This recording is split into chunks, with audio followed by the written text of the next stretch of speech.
ए जी सुनी ना। हम मुकेश सिंह आज फिर से रोज सबका स्वागत करता नहीं रोवे सबके यूट्यूब चैनल अंग्रेजी भैया में।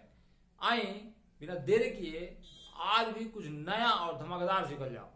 आज का टॉपिक बाटे पर्सन टू पर्सन बात करेंगे। पर्सन यानी आदमी से आदमी के बीच में बात केना कइल जाई ओकरा के सीखे के और समझे के। देखिए ऊपर लिखल बा आदमी से आदमी, आदमी से आदमी, या तो आदमी अपना तरफ इशारा करी या दूसरा की तरफ इशारा करी और इशारे इशारे में क्या बात करी। अब देखिए यहाँ सबसे पहले हई जाल जरूरी बाटे, बहुत इंपॉर्टेंट पॉइंट भाई। ई पता रही तबे हई सब बन पाई। देखिए हम जब कहे को अपना तरफ उंगली करके हम न कह जाला कि हम हई हई, तो हम खातिर अंग्रेजी में आवेला आई। आई और ओकरा साथे जब प्रेजेंट टाइम के बात हुई अभी के कि हम हई हई तो ओकरा खातिर लागी एम। और जब पास्ट टाइम के बात हुई तो वॉच।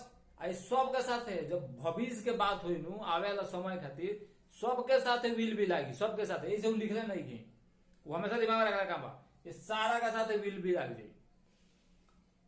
हमनी यानी जब हमनी एक से ज्यादा बानी से जब इशारा हैंग हुई हमनी तो ओकरा खातिर आवेला वी।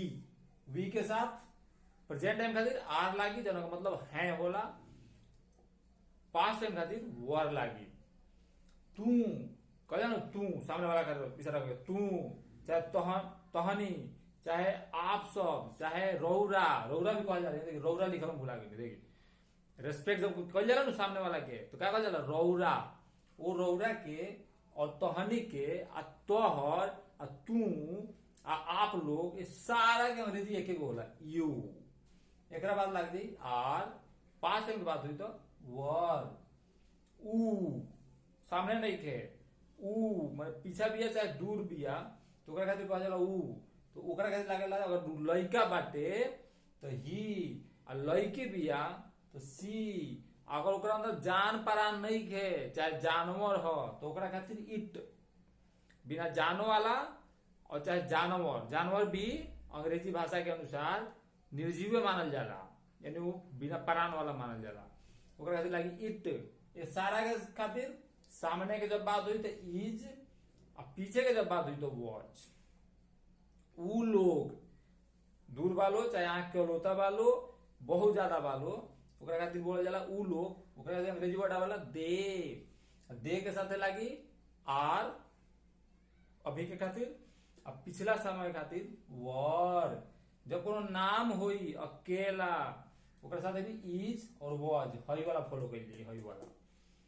जब वो नामवा एक से ज्यादा हुई तो आर और वर। अच्छा है नाम एक से ज्यादा लिखावे के एक और तरीका होला, एंड लगा दिया बीच में। नाम एंड नाम ओकरा खातिर भी लागी आर और वर। अब फ्यूचर खातिर आवे वाला समय खातिर सबके साथ विल बी। अब देखिए यहाँ अब एकरा बाद दो कंडीशन आई, या तो कोनो चीज के प्रॉपर नाम यानी फिक्स नाम आई। जैसे हमारा नाम मुकेश बा, राहुल नाम कुछ और हुई तो ई नाम खातिर आगे कुछ ना लागी। जब कॉमन नाम आई जैसे हमके एगो लड़का है सो चाहे वो आदमी है सो तो ऊ सब जब नाम बताओ जैसे कि पूरा जाति के बोध होता ओकरा पहले एगो के देखावे खातिर ए चाहे एन लगावे को पड़ी। वो हम पिछला वीडियो में बता चुकल बानी। जब मुंहवा से हवा डायरेक्ट जाई, फेफड़ा से हवा निकल के गला से डायरेक्ट मुंह के बिना एने ओने छुअले डायरेक्ट जाई तब एन लागी। और जब भाई मुंहवा एने ओने चटपटाई जीभ एने ओने टच हुई तब ए लागी। इतना दिमाग रखला के काम बा। अब आई इस सारा के समझे खातिर बिना प्रैक्टिस के तो होई ना, प्रैक्टिस करे के पड़ी। तो आई यहाँ देखी समझी।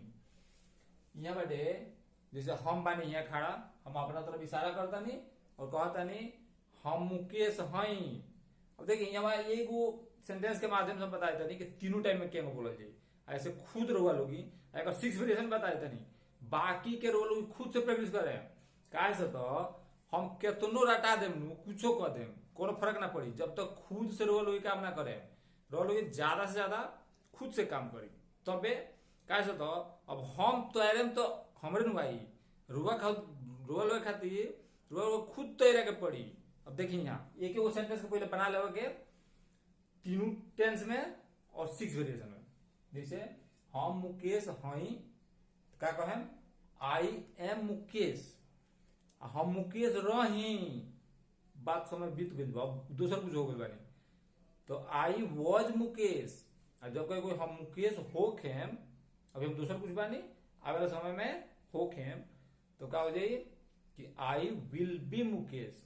अब एकरे के अगर नहीं में बनाओ होखे कि हम मुकेश ना हई, तो आई एम नॉट मुकेश। हम मुकेश ना रही, तो आई वॉज नॉट मुकेश। हम मुकेश ना होखे, तो आई वॉन्ट बी मुकेश, चाहे I will not be Mukesh. Will और नॉट मिला दिया ना, बोले में कंट्रक्शन यूज कर जाला, शॉर्ट फॉर्म्स, तो अच्छा लगेगा, बुझाला कि हाँ यूज जानता, मतलब अच्छा बटे।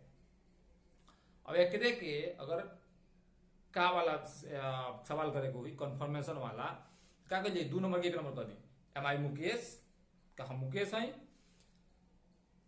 का हम मुकेश ना है, एम आई नॉट मुकेश, अच्छा एम और नॉट के कंडक्ट कर दी, एंट आई मुकेश, का हम मुकेश ना रही, और वजंट आई मुकेश, वजंट आई मुकेश। अगर कोई हम के हैं, हु एम आई, हम के ना हैं, तो हु एंड आई। यही 6 टाइप के सेंटेंस के अलग अलग तरीके से बोलल जाला, तो वो पूरा कन्वर्सेशन बन जाला, अब पूरा एगो सेंटेंस बन जाला, धकाधक निकलेला। एगो और में क्या कइल जाला, 2 गो सेंटेंस के जोड़ल जाइल जाला, जोड़ते जाला, लंबा हो जाला, एंड बट और फॉर नॉट लगा के। वो बताइए चुकल बानी, आ ओकरे के भी दिमाग में रखला काम बा, जितना लेंथी सेंटेंस बनाओ बा लगाओ चल जाई, कड़ी जोड़त चल जाई, पूरा बोलत रही, जितना भूखे उतने ज्यादा क्लियर हुई, क्लियरिटी भी आई, और ये जितना ऑर्गन सब आनु पूरा फ्लेक्सिबल हुई, सब फटाफट बाहर निकली। भाई अगला सेंटेंस के देखेगा, हम एगो लड़का हई। अब यहाँ का हो गई, हम लड़का हो गई, नहीं मतलब एगो कॉमन हमार जाति हो गई, तो यहाँ ए एन लगा ही के पड़ी, तो आई एम अ बॉय। हम अब तीनों टेंस में 6 वेरिएशन खुद से बनाई, जितना खुद से मेहनत करे उतना फायदा करी रोगा खातिर। हमने विद्यार्थी हैं सन, यहाँ बहुत सारा लड़का बड़ा सा कहता, तो हमने का विद्यार्थी हैं सन, तो वी आर स्टूडेंट्स। तो हनी चोर रहल सन, तो चोर रहल सन कहल जाओ, जैसे भाषा में लेके बाटे। अब अगर एगो के तरह पता होता कि तो हनी चोर रहल सन, एगो रहे, तो ओकरा कहते यू वर अ थीफ। अच्छा कोई तहनी के जितना बड़ा सन सब चोर हुआ सन, तो यू आर थीव्स, एक से ज्यादा वाला। उ लड़का हो कौन दूर खड़ा बाटे चाहे पीछा बाटे कौन लड़का, ओकरा बारे में बात होता कि उ लड़का हो, तो ही इज अ बॉय, कैसे लड़का होता ही लागी। उ डॉक्टर रहल, अब यहाँ लड़की के बात होता है, लड़का का बात क्लियर बाटे। अब यहाँ का होता उ जो बात होता ना, उ लड़की के बारे में बात होता, उ डॉक्टर रहल, तो सी वॉज अ डॉक्टर, लड़की खातिर सी। अब यहाँ समझे, उ लोगन पुलिस हवन, उ लोगन जो लोग वहां खड़ा बाटे लोग सब ना वर्दी में बालो, और टोपी या 3 स्टार 4 पता नहीं कौन स्टार, सब स्टार लगल, तो का हलो पुलिस हलो, तो उ लोगन पुलिस हवन, दे आर पुलिस। अब पुलिस के पुलिस ना हुई, क्या तो पुलिस अपने आप में एक से ज्यादा के ही बोध करावाला। अब यहाँ देखिए, लड़किया सुंदर बाड़ी सन, बहुत सारा लड़की बाड़ी सन, क्या होता लड़किया सुंदर बाड़ी सन, गर्ल्स आर ब्यूटीफुल। यहाँ गर्ल्स लड़किया के गर्ल्स हो जाए, गर्ल्स आर ब्यूटीफुल। यहाँ देखिए रमुआ, अब यहाँ दू गो लड़किया के नाम जुड़ल बा, रमुआ और समुआ शिक्षक हों सन। अब यहाँ बता दी, यहाँ एगो रोल के कंफ्यूजन होते, ये तो पता हुई भोजपुरिया भाषी बानी सन, जब चीज के थोड़ा सा प्रमोट करेगा बोला तो हमने में आ लगा दिया, वा लगा दिया, तो लड़का का नाम रामू हो, जैसे प्यार से कहल जाला, जैसे पवन सिंह के फैंस बटे, तो का कही पवनवा बवाल मचा दिल, फलना गाने पवनवा के, तो क्योंकि बड़ाई कर आ लगा दिया चाहे वा लगा दिया, वही टाइप से। तो रमुआ और समुआ शिक्षक हम सन, तो Ramu and Shamu are teachers. प्रियावा तेज रहे, अब यहाँ एगो लड़की भी है जिनका नाम हो प्रिया, ओकरा के प्यार से मोटकी कहनी सब, तो प्रियावा तेज रहे, सही के तेज है पढ़े में। Priya was intelligent. अब यहाँ देखिए राधा के बाबूजी किसान बाड़न। अब यहाँ राधा के एगो लड़की भी है, राधा नाम के लड़का भी होखेला सन, तो एमे दिक्कत वाला कोनो बात नहीं है, चाहे लड़का हो चाहे लड़की हो के, नाम में तो कोनो कंफ्यूजन नहीं है। तो Radha's father is a farmer, ठीक बा। अब रुआ लोग क्या करेगा बा, एकरा की एगो फॉर्मूला मान के खुद से तीनों टाइम पर अच्छे टाइप के सेंटेंस बनाई, प्रैक्टिस करी। बस हमें थोड़ा सा ध्यान करा के बा, शॉर्ट रिप्लाई के, लॉन्ग रिप्लाई के। जैसे कोई कोई कि हाँ हम बानी तो यस लग जाई, ना नहीं तो नो लग जाई। ओकरा बाद अगला सेंटेंस थोड़ा सा पॉज दे के अगला सेंटेंस बोल दी।